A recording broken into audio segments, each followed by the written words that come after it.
Let's talk about something that pretty much all of us chase: productivity.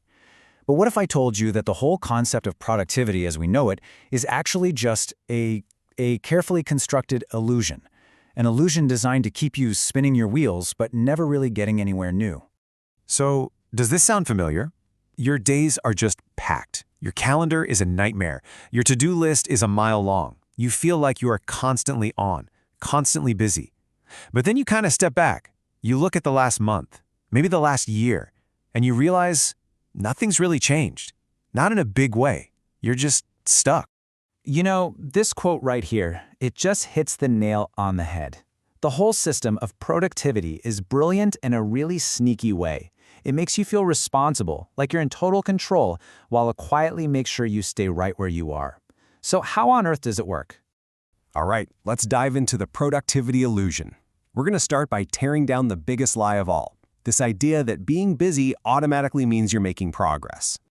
And right here, this is the key difference. Just think about it for a second. You can run on a treadmill for hours, right? You're moving, you're sweating, you're absolutely exhausted by the end, but you haven't actually gone anywhere. That's busyness. It's just movement. What we're all really after is direction. Let's break down the psychology here. See, movement, stuff like clearing your inbox or jumping from meeting to meeting, it feels really safe. It gives us that hit, that illusion of progress, without ever forcing us to make a big, scary decision. But direction, well, that requires choosing a path, and maybe more importantly, saying no to all the other paths. It's risky. It can be super uncomfortable, but it's the only way to actually create real change. And get this, our brains are literally wired for this trap. They crave that feeling of activity because it mimics the sensation of effort, but without any of the actual risk of failing. It's the perfect way to feel productive without ever having to put yourself on the line. So this natural preference for safe movement, it leads us right into the traps of what you could call fake work. Let's get into the science of it, especially why those habits we love, like our to-do lists, are so unbelievably addictive. It really all comes down to one simple chemical: dopamine. Every single time you check off a small, easy item on your list, boom, your brain gives you a little hit of dopamine. It's a reward, and it feels good. So your brain quickly learns to prioritize what's easy to finish, not what actually matters for your big, long-term goals. And here's the real consequence of that. You get stuck in this dopamine loop of just managing tiny little tasks. You get incredibly good, super efficient, at maintaining the status quo. You're just spinning your wheels with amazing skill, but you're not actually building a better future. Now, this connects perfectly to another huge, deeply ingrained lie we've all been sold: multitasking. We're told it's a superpower, right? The ability to juggle a dozen things at once. But in reality, it's just another form of fake work. Your brain just isn't built for that. It can't focus on multiple things in parallel. So every time you switch from that important report to a new email, then over to a quick message, and then back again, there's a cost. Your attention shatters into a million pieces. The quality of your work gets shallow because you never, ever get into that state of deep focus. And then, at the end of the day, you feel completely drained. But not because you did meaningful deep work, it's because your brain was just constantly starting and stopping all day long.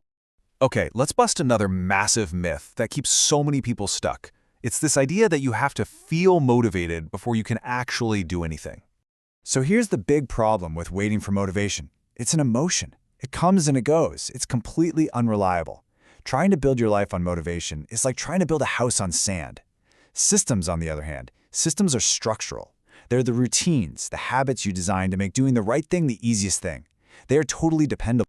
And honestly, this is the secret. The most productive people out there, they don't have some superhuman willpower. They don't just feel inspired all the time. Nope, they simply build better systems. They design their environment so that the default action is the productive one. So it's not about trying harder, it's about making progress practically inevitable. Now, this brings us to what might be the most damaging part of this whole productivity illusion: how it gets all tangled up with our sense of self-worth. It stops being about what you do, and it starts being about who you think you are. In our culture, being busy has basically become a moral virtue. Think about it. If you're not busy, you feel lazy. If you're actually resting, you feel guilty. And if you dare to slow down to just think or reflect, you feel irresponsible. We've literally attached our value as human beings to the sheer volume of our activity. And this creates a really dangerous equation in our heads. We start to believe that feeling exhausted is proof that we worked hard, and that working hard is proof that we're valuable. But the truth is, a lot of us are tired not because we're doing too much, but because we're just consistently doing the wrong things. Okay, so we've torn down the illusion. We see the traps. Now, how do we actually break free? Well, the key is to shift our focus away from just activity and toward finding true leverage. This is the fundamental principle, right here. Instead of trying to add more and more tasks to your plate, real progress comes from identifying the one, maybe two critical activities that create the most significant change. It's all about finding what truly moves the needle and then pouring all your energy into that. So what does this actually look like? First, you have to identify those high-leverage tasks. Then comes step 2, and this is the hardest part for most of us. You have to give yourself permission to let the other, less important stuff stay unfinished.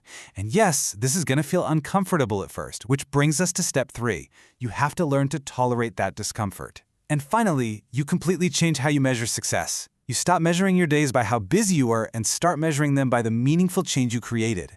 And you really have to remember this. When you first make this shift, it's probably going to feel like you're doing less. It will feel slower.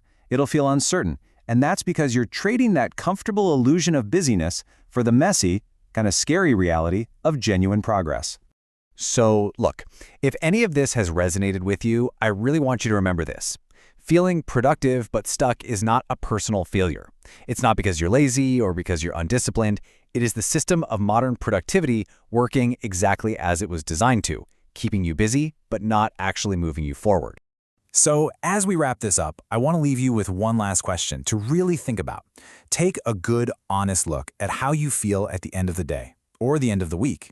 Is that exhaustion you feel coming from deep, meaningful effort on things that truly matter? Or is it coming from the frantic, shallow work of just staying busy? The answer to that question might just change everything for you.